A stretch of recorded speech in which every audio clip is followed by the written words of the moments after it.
Preview.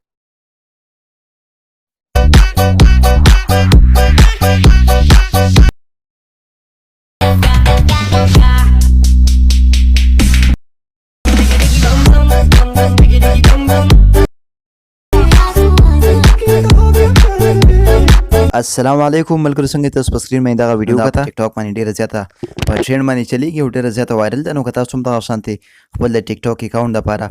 ویډیوګانې جوړول غواړئ نو د پلی سټور نه به کیپ کټ انسټال کړئ د هغې نه وروستو تاسو ته به زما د ویډیو په ډسکرپشن کې یو لینک ملاو شي کله تاسو به دغه لینک باندې کلیک کړئ نو تاسو به بیا دلته راولي دلته نه تاسو به د یوز ټمپلیټ ان کیپ کټ باندې کلیک کړئ او دلته نه به د یوز ټمپلیټ باندې کلیک کړئ او دلته نه به د فوټوز ته راشئ په دې کې چې تاسو نه څومره تصویران غواړئ نو هغه تصویران به تاسو دلته نه په دې کې ایډ کړئ نو کله چې دغه تصویران تاسو په دې کې ایډ شي بیا به دلته نه په دې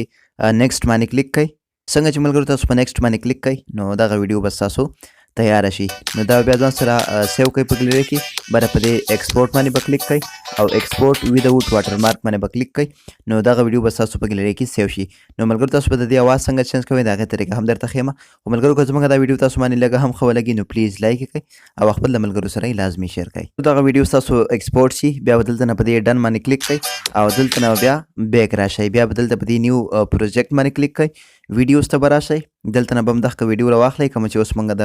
کیپ کټ نه ایکسپورټ کړه دلته په دې ایډ باندې به کلیک کړئ نو دغه ویډیو به ستاسو په کیپ کټ کې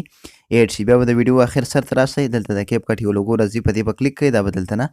ډیلیټ کړئ اوس په خپل په دې ویډیو باندې کلیک کړئ ایسته والیوم ته به راشئ په دې به کلیک کړئ د دې اواز به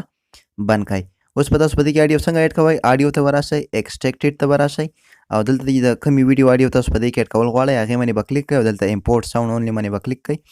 نو دغه د دې ویډیو اډیو په دې کې هم ایډ شي نو په دې طریقې سره تاسو خپل